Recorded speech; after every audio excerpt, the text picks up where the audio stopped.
Hello, welcome back for another video of Service Reset My Car.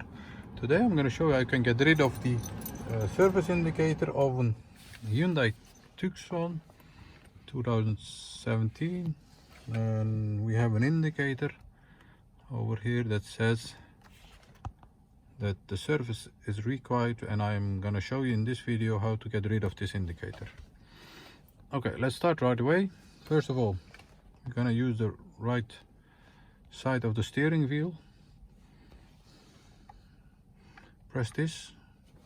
As you can see, you're scrolling over the menu at the top over there. We're gonna find the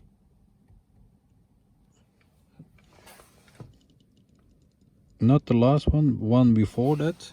Once you're there, you can scroll with this, find the service required indicator over here. Once you've found that, press the OK button on the right side, keep pressing that, and it says hold OK to reset. Hold OK to reset. Takes about 20-25 seconds.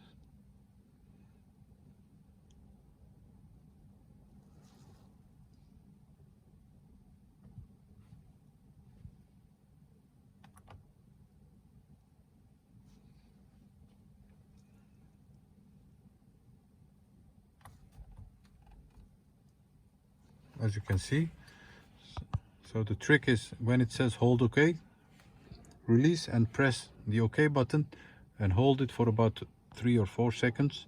Then the indicator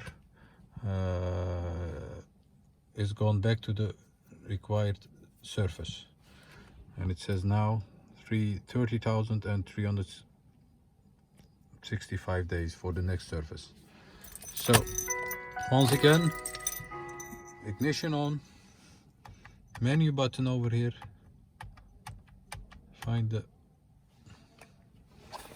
not the last one before, find service indicator, press OK, keep pressing that till it says hold OK to reset, let go and press it again for about 5 seconds, and the indicator is reset. That was it for this video. I hope this helped you for resetting, and hope to see you next time with another video. Stay safe, take care, bye bye.